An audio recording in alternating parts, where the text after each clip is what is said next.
Welcome everyone to a very, very special series of Fueled by Coffee podcast episodes. My name is Matt. I am your host, and today we are kicking off a 4-part series of episodes about my favorite band of all time, Blink-182. I am joined here today with my regular podcast friend, Pete, who was Hello. also on a handful of other episodes, and for those who don't know, he is my co-host's brother. So Pete, welcome back on the pod. Pete is also a huge Blink-182 fan. We've geeked out. That's actually how we became friends, which is really cool. We've geeked out on Blink many a times, but today is the ultimate geek out. The ultimate geek out, the recorded geek out for the whole world to see and judge us for. But yeah, we're going to have a 4-part series going.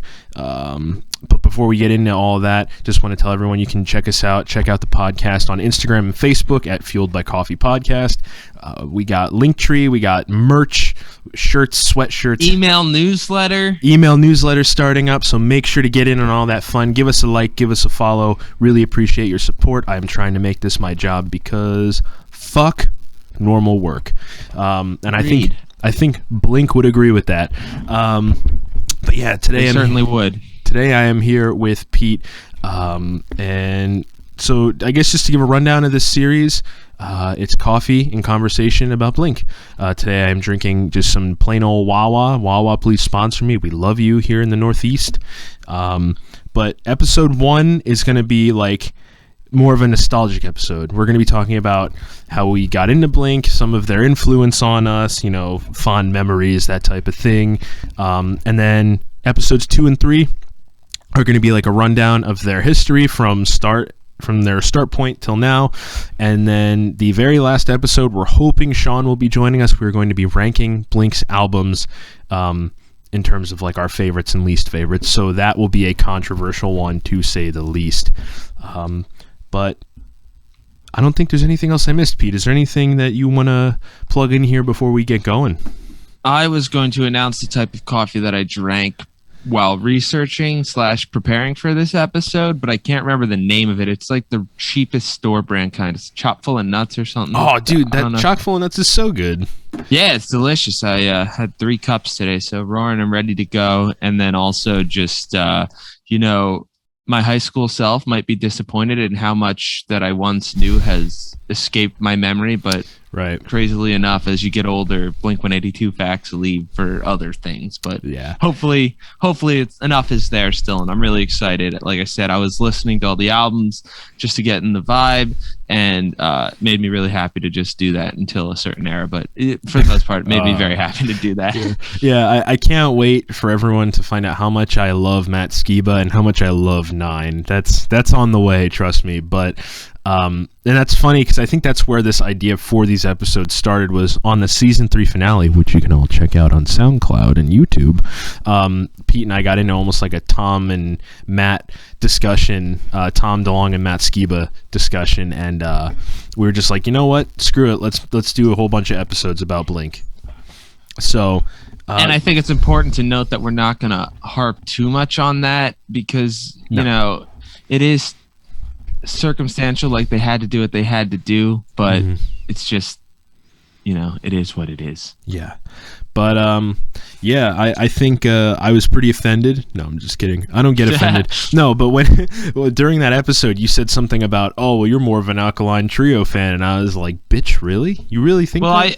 I think I said you're more of an Alkaline Trio fan than I am, because I know like 2 songs, but anyways, Matt, that's probably where it came Blink, from. this isn't the trio sessions. I know. Okay, all right. So getting into Blink, let's just start with how / when / what got us into Blink-182, because I think that, I've barely met people who like this is their favorite band of all time.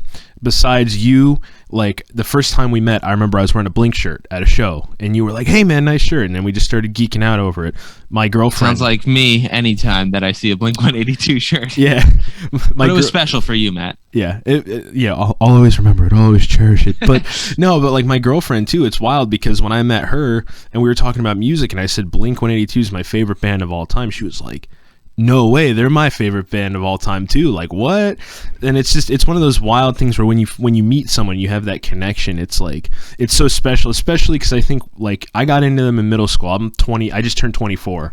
So I've been into Blink for probably like 11 or 12 years now, and like growing up in middle school and like loving them so much, I can't tell you how much I got made fun of for that. Like, so many kids who don't know Blink, or who just know this, like the singles, like All the Small Things, like that's the only song they know, you know, they'd be like, that's so gay, you're so gay for liking Blink. I'm like, guys, have you listened to a whole album? Like, what time frame is this that you're in middle school? 2010 to 2012, I believe. That almost doesn't make sense, because they were like big enough, like so big that most people be like, they are awesome, even if you're not like someone that listens to this type of music. It's like, oh, I like those Blink tunes, you know? Yeah, no, it's. I mean, it could have just been where I went to school too. Honestly, the kids there were pretty pretentious. You know, very, very snobby. But yeah, I've been into Blink for. Fucking sucks. Yeah, let it be known. Let the record show. Yeah, yeah. So like, I've been into Blink since I would even argue 2010.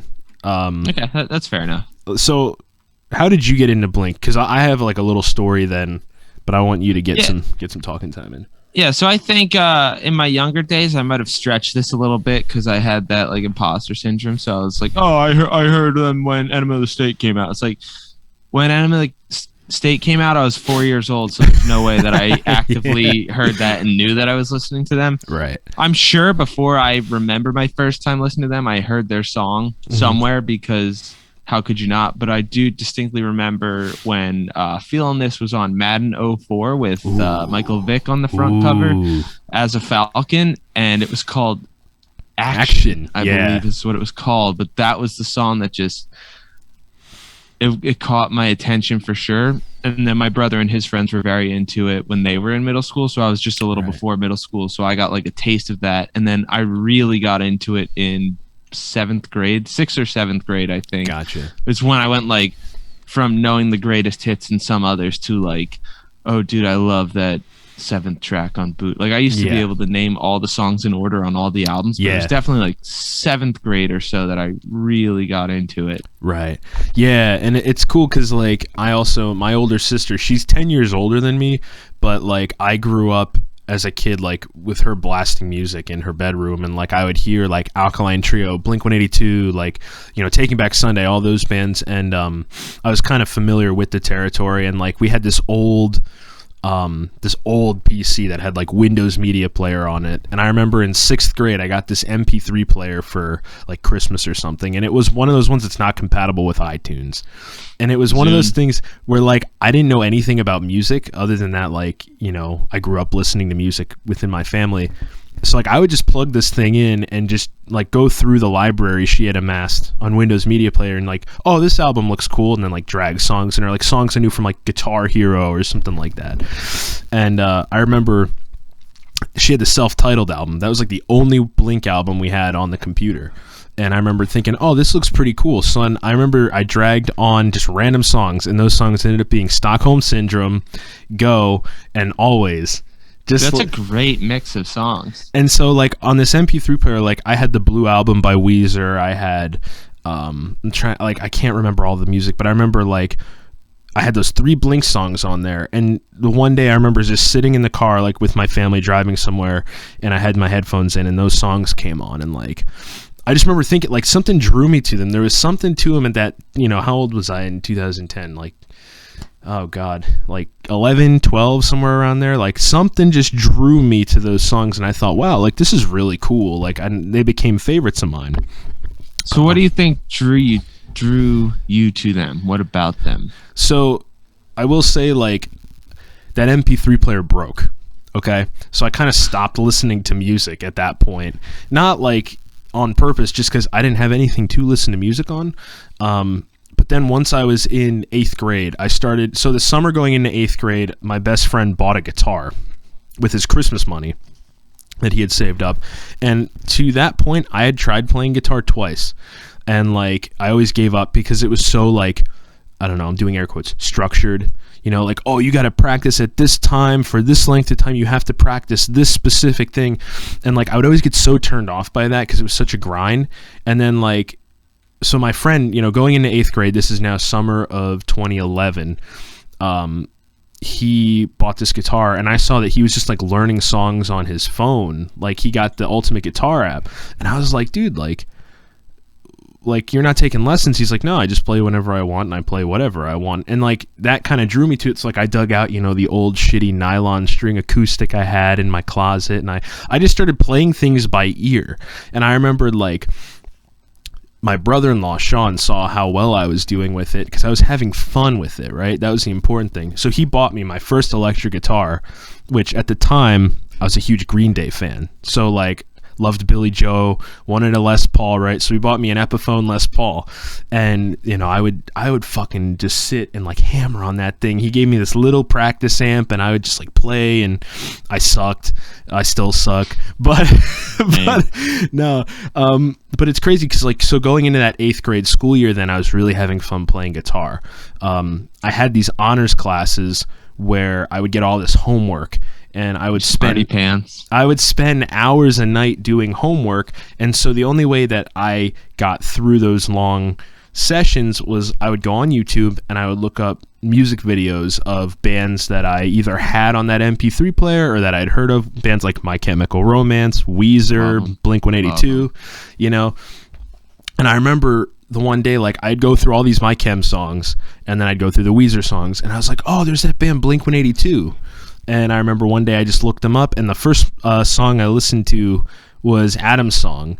And I remember it just like, you know, when you're in 8th grade, yeah, you might get bullied. Yeah, you might have a girlfriend, I'm doing air quotes again, you might get dumped, whatever.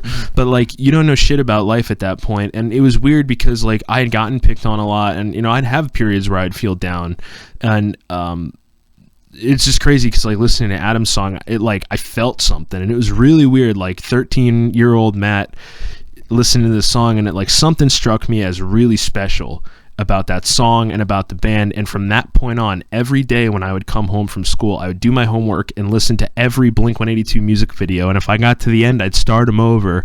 And then that progressed into like learning the songs and everything. And I think it was what really drew me to them was just that special feeling of like there's something there. It's not just like a rock song, like there's emotion behind it, there's feeling behind it. It seemed like there was genuine thought behind the songwriting, whether it was the lyrics or the music. So like that's what really drew me to him, is like how it was fun, but there was something there, you know. Gotcha. That is interesting that Adam's song's the one that got you, because that would be, I mean, up until like the self-titled album, there was, you know, a handful of tracks with that kind of energy. So it's like once you hear the other tracks, it's interesting that like there wasn't always that sort of emotion there in all the tracks, but totally understandable how the rest of the songs could get you hooked on, right? Yeah, and it's just like it was that perfect storm, right? It was like I was playing guitar and having fun. I was getting into music. My friends were getting into music, and I found like this niche that I felt like I fit in with. It was just this perfect mesh of everything at once. So I do have to ask you, just for clarification, because I'm interested in knowing why people like them.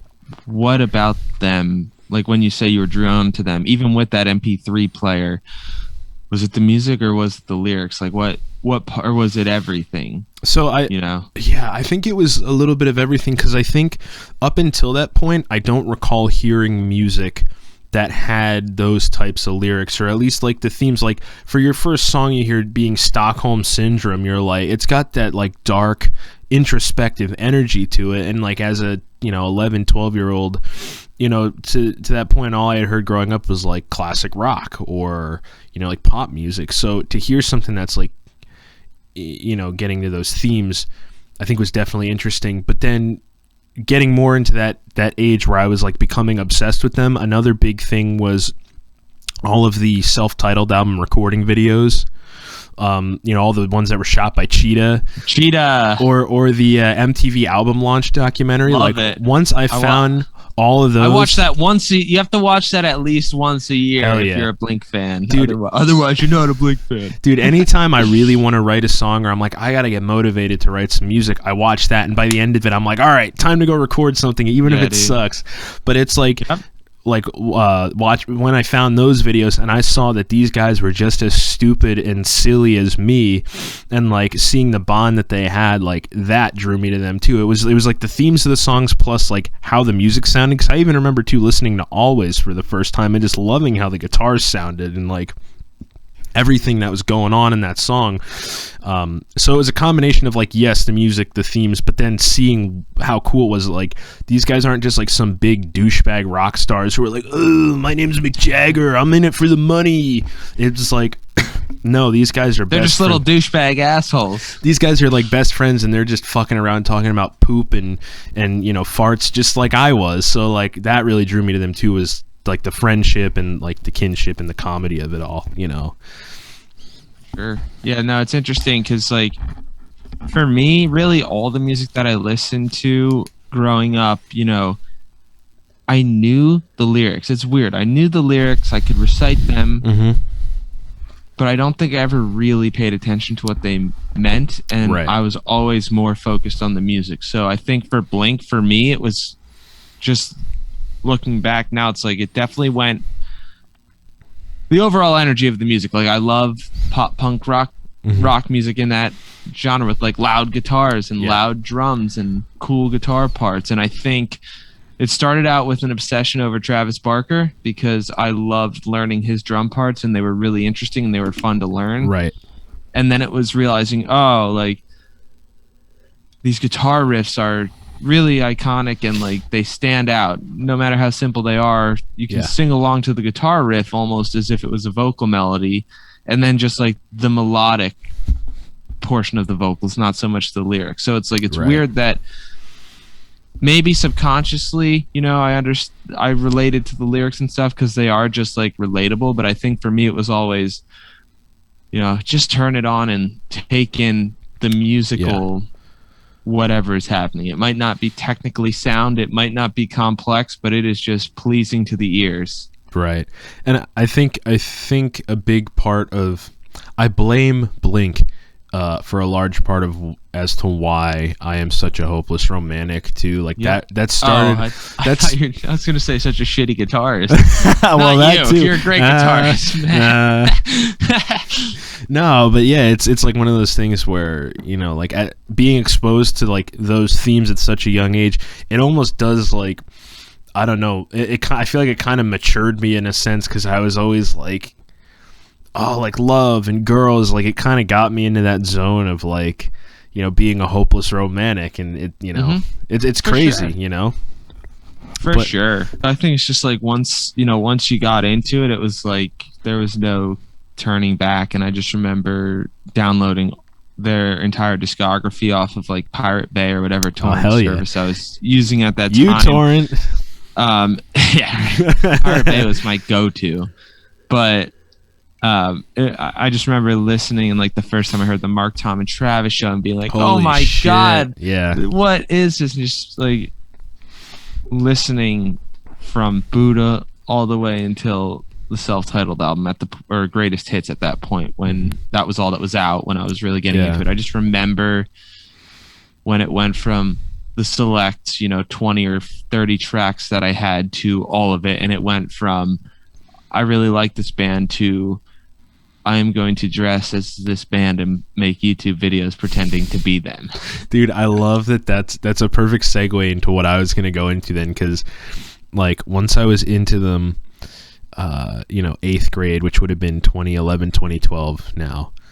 Like by this point, 10 years ago, holy shit, I thought I was Tom DeLonge. Like, I think I was Mark Hoppus, which is dumb because my last name's long and I should have loved Tom, but I always wanted to be Mark at that age. So it's so fucking weird because like I started like playing guitar, right, like that summer, and then the one day the first time I ever went to Guitar Center, my friend was Jack. He's been on the podcast before, we've known each other for 12 years at this point, but he was like, oh, there's this place where they just let you play all the guitars. And I was like, what? So then we went, and for whatever reason, I picked up much to the employees' displeasure. Yeah. Well, especially like this visit, I didn't know at the time that like you shouldn't really be plugging guitars in while the amp is on. So like I'm plugging this bass in, it's like, you know, like... And the associate comes running over. Well, and I was plugging a bass into a guitar amp too. So, yeah.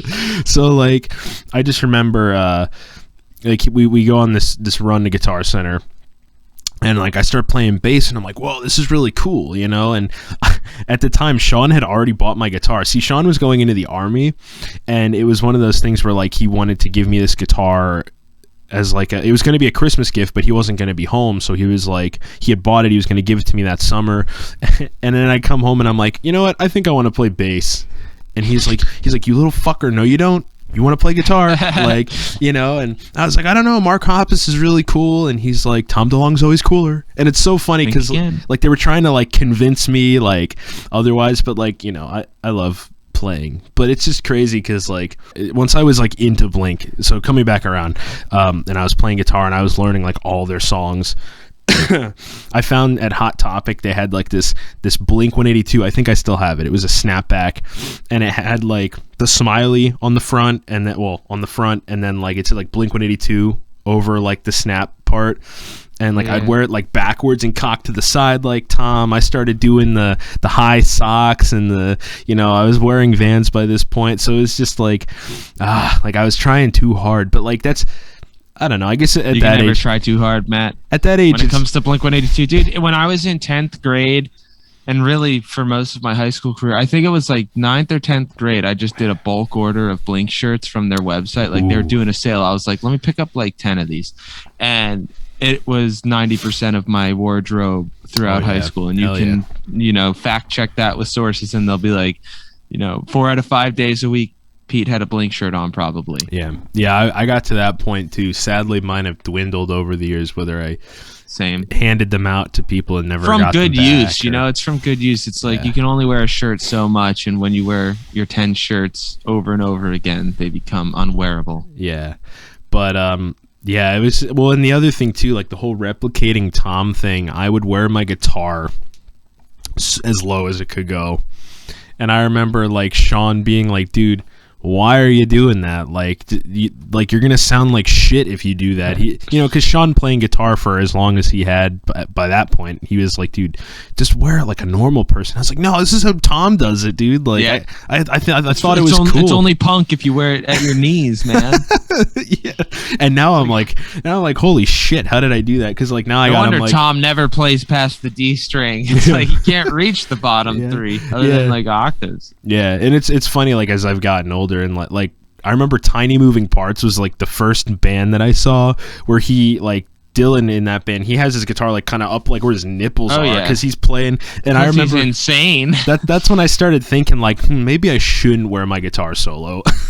maybe I should practice other songs but Blink songs. No, I mean that's definitely how, you know, I was like just in terms of like musically. Obviously I started out first as a drummer, right? And Blink was there, but it was Green Day, it was My Chemical Romance. I want to say like 3 Cheers for Sweet Revenge. I saw like, they did some AOL sessions, and that was I think before I knew Blink or something. So like I just remember Helena was one of the first songs I knew on drums. But anyways, once I really started getting into Blink, then I picked up the bass and just taught myself the bass because I wasn't playing the right parts per se. Like I wouldn't play Feeling This Right, but it was so easy to play a Blink bass part.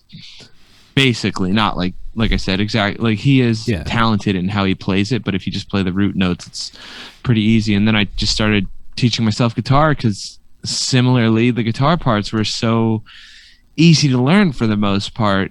And you know, I am so thankful for that, but I'm also a little bit upset that that is who I chose as my guitar idol, because terrible form, my fingers jump off the fretboard. Like I was like guitar around my ankles at that low. Like I was one of those, you know, I was one of those people that's like, I'm just gonna look like Tom. Oh yeah. And I just remember, in 10th grade, I bought that was during the reunion time. I think it might have been the Honda Civic. It was the Honda Civic Tour era, because Tom had released Love Part 1 and 2, and he had released a beanie that he wore every night on the Honda Civic Tour, and they sold it on the Angels and Airwaves store, and I got it. So do I have it too. I am wearing that beanie I did a After Midnight cover, full band cover, and that was probably the peak of my life. I got 50,000 views on YouTube, and I literally acted like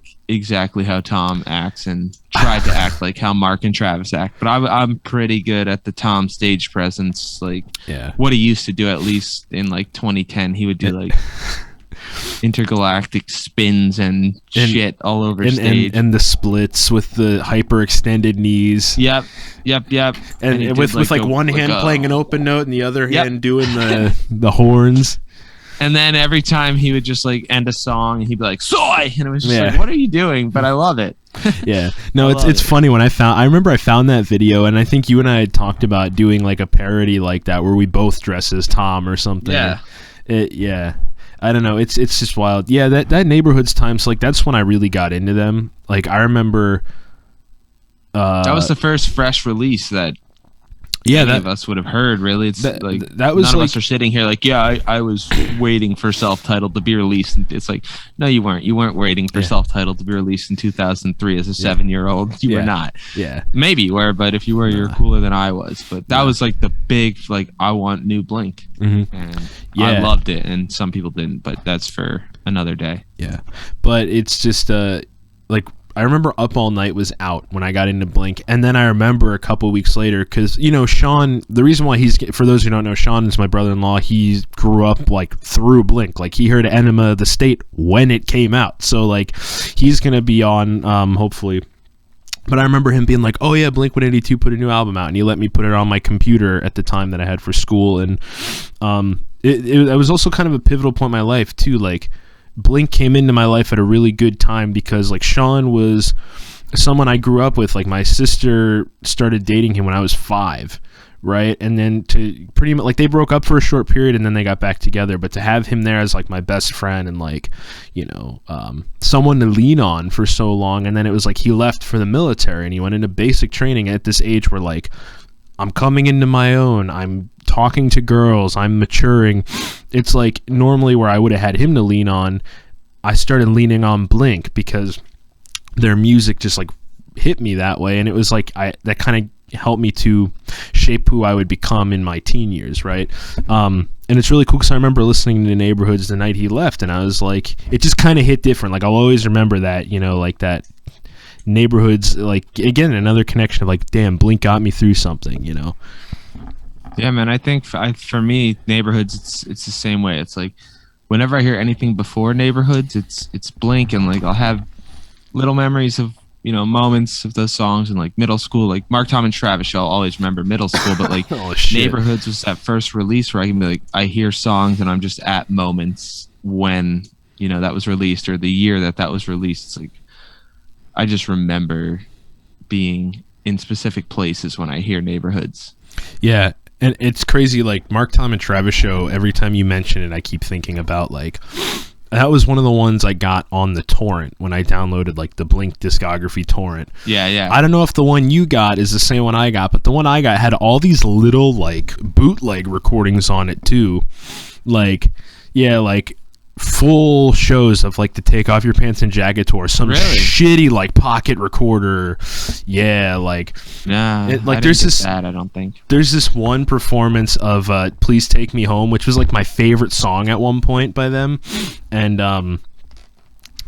Tom's like classic like early 2000s Tom with like the poop everywhere, like that kind of thing. That was like literally they're in like the bridge of the song, but of course because it's live they're like dragging it out, and he's like, she shit on my chest, poop everywhere, like stuff like that. And I remember like the torrent I had all sorts of stuff like that on there, and like little things that like it had Fly Swatter, the very very first recording, and but Mark, Tom, and Travis show was on the torrent, and I thought it was like the greatest thing ever when I first heard it. But then I'm the type of person, and I'm of a weird species nowadays where everyone's going digital. I love to have physical copies of things, whether it be a video game or a record or a CD, whatever.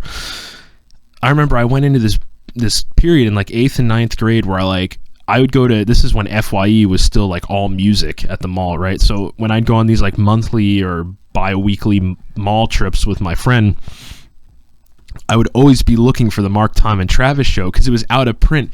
And I remember like I'd search, or that and the Urethra Chronicles. Dude, I searched high and low for those. Hilarious. But then like, you know that there was the internet, right?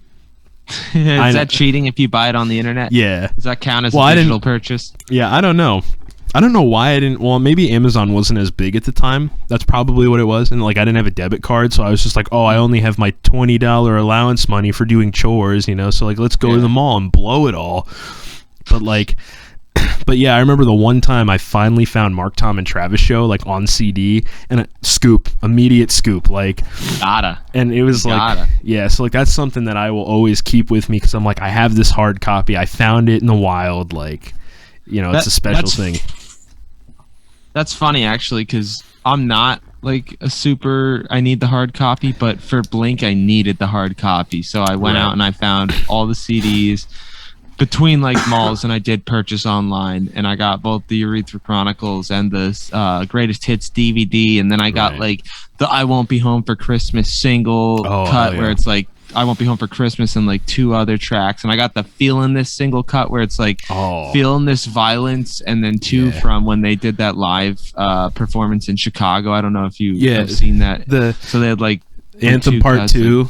Yeah. I don't know if that was the one that there was I think Rock Show was live, and it might have been Anthem Part 2 or something like that, but it was like those special cut CDs that I have that I'm like, these are cool to have. I know there was the Anthem Part 2 where Tom at the beginning was like, there was a kid in my PE class in high school that got a boner. Yeah. Yes. Well, dude, infamous. One of the super rare finds, I think it was at Merchant Square Mall. It's this shitty little, almost like a Q-Mart in Allentown. I was there when I was probably like 17 or 18, fresh off of getting my license, you know, like, and my ex-girlfriend at the time was like, oh, there's this mall, whatever. So we went, and in the one, like, it was like a junk store. Like, it was one of those stores where it just looks like they're hoarding stuff. I happened to pick out in the CDs, they had a single, and I think it was Apple Shampoo. And it was like Apple Shampoo, it was maybe Waggy. It was like a couple songs from the end of Dude That Ranch. had to be like the first. Well, I guess that wouldn't be the first, but Apple Shampoo is the first single they released. And then it was like that one. I want to say Waggy, and then there was like Zulu and the other song from They Came to Conquer Uranus, like those. But it was like those 4 like really early, like from 95 to 97, and it was like a 4-song single. I have that somewhere too, but that was like a huge scoop for me at that point. Yeah, anything like that's awesome. Yeah, so I guess we've kind of been talking about it throughout this, but if there's any direct impacts on us that we want to discuss here towards the end of the first episode, I think for me, just to jump in, I feel like getting into them and seeing, like, I don't know, it made playing my instrument fun, and I think that in turn helped me take it more seriously. It gave me a purpose, I guess, like with playing music. It wasn't just like, oh, I'm practicing guitar to practice guitar. It was like, oh, let's learn a song today, or oh, let's just play something fast, like, you know. And all the interviews where Tom says, I'd play guitar so fast until I fell asleep with it on my chest. Like, it was like that kind of dynamic, you know. Mm-hmm. Definitely. Well, you want to throw something in there? I mean, I'll just say, you know,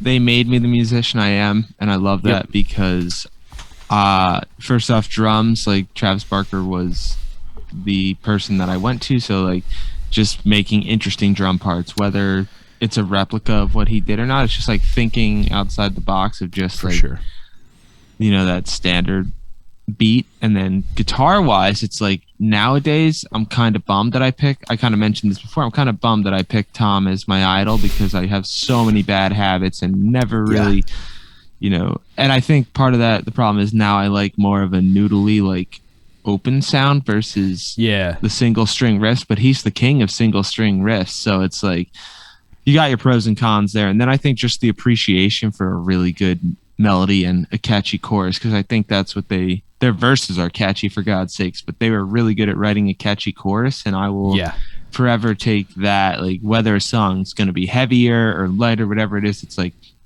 a catchy chorus that isn't, how do I say it? A catchy chorus that's not like BS pop, if you know what I mean. And maybe we just credit pop to being good at having catchy choruses, but like a catchy chorus with more substantial or better music, I guess. I don't know. Yeah, right. And then as a person, I mean, it has defined who I am in terms of like people knew me as the guy who liked Blink-182. Like I'm the guy who wanted to be Blink-182, but also it like helped me connect to my friends, you know, like I have friends who like pop music. I have friends who like, you know, don't really like the depths of pop punk that I do, but I think, you know, it was kind of what me and my closest friends connected on was Blink-182. Yeah. Just to throw in, I found the single on Google. So it's actually Dick Lips. It's a Dick Lips single, but Apple Shampoo is on it. It's Dick Lips, Apple Shampoo, Wrecked Him, which is a phenomenal song, and then Zulu, which those are both off of They Came to Conquer Uranus. Yeah. Oh, dude, so good. But anyways, yeah, no, I would totally agree with that. And kind of piggybacking off of that, you know, like with like the whole friend group thing, I definitely think Blink, I always had kind of like a toilet humor, you know, especially growing up around Sean, like us farting and laughing at it and stuff, but like Blink definitely kind of evolved or encapsulated my sense of humor, so it kind of validated me in a way. And then like I definitely think that you know, their music has been there through the best and worst times in my life. Like, you know, going through middle school and like all this stupid shit, like with girls and dating, and, you know, like they're there, and there's the breakup songs, and there's like the fuck you, mom and dad, I know what I'm doing, you know, like that whole thing. It's not a phase. But then, you know, there's that fun, youthful kind of, that's the sense of youth. When it comes to listening to them, and I feel like that'll, you know, always carry on through me, because I'm never gonna grow up. And it's just like, you know, you have those happy times with your friends, and then you have those down times, and like even up to modern Blink, I think, not to just focus on old Blink, but like, you know, that's part of the reason why I love their latest album 9 so much. You know, it came at such a time when I needed it. You know, I was going through a lot, and it took everything I was feeling at the time and like wrapped it up in like a nice, more presentable way. So like Blink has been there for so many different periods in my life, and I think that's why I love them so much, and that's why I will always love them. You know, it's for that reason. They got me through a lot of shit, you know. Yeah, for certain. I mean, I think maybe not as directly for me, but it's just they've always been what I listen to. You know, it's like you spin different artists and you cycle different things in, but at the end of the day, there's a few that are always just something to play that's always going to be played, and for me that is them for sure. And their side projects, like and like I love all of Angels and Airwaves. I love all of I guess there's only one box plus 44, but it's like, so maybe I don't love all their side projects because I'm not that into Simple Creatures, and I'm not that into Transplants or anything like that, but the side projects when they broke up and leading to the breakup, those as well, it's just like that is something that I can play at any time. Right. And I agree with that too. Yeah, for sure. And I think a big thing to note too is like I may not have been sitting here recording this podcast today or recorded a podcast ever because I got into recording because of Blink. Throwing it back to those Cheetah recording videos and the album launch, like that really, the first time I saw that, I was like, whoa, like recording it, like it took a hold of me, and I was like, I gotta do that. Like that looks like a lot of fun, or it just looked so interesting. So like I got into writing and recording music because of those videos, and in turn, like that ended up progressing into like me recording on Audacity with my shitty PlayStation headset, and then getting an internship and doing all this like real audio work, and then, like now I have a little home studio and I've been self-producing music for years. So like if I didn't, I mean, who's to say like, yeah, I probably would have kept playing guitar, maybe I would have ended up in a band and we would have recorded at some point, but like because of Blink, like I kind of carved the path for myself, I guess, to say like I'm gonna get into recording, Yeah, for sure. Yeah, that's pretty dope. I don't think I have anything else really to touch on this episode. I'm roaring and ready to go for the rest of them, but I think this was a really nice way to set the plate and be like, for sure, here is why we are going to the lengths that we are about to go to discuss. This was the easy part. Right? It's like, this is just like explaining why we're going to be the way we are for the next 3 episodes, right? So people can be like, are you okay? Like, you've invested way too much of your life into these people who have no idea who you are. Yeah. Dude, we got to tag up like all of them hardcore on Instagram. We got to get at least like probably Mark. I feel like Mark would be the one. I got Blink-182 to like one of my tweets one time, so that was me too. That was kind of the, and so it's not that special. It was right after California came out. I posted about how I love it and how I've been listening to it every single day, and they liked it. And then I think I posted a picture from when I saw them at the Sands, and they liked that too. So hell yeah! I had one moment before we close out. I saw Blink at the Honda Civic Tour. I saw him 3 times, but the 3rd time I was in the pit at the Susquehanna Bank Center. Mm-hmm. And I brought a big old piece of poster board to try and write a sign, and I had no idea what to write.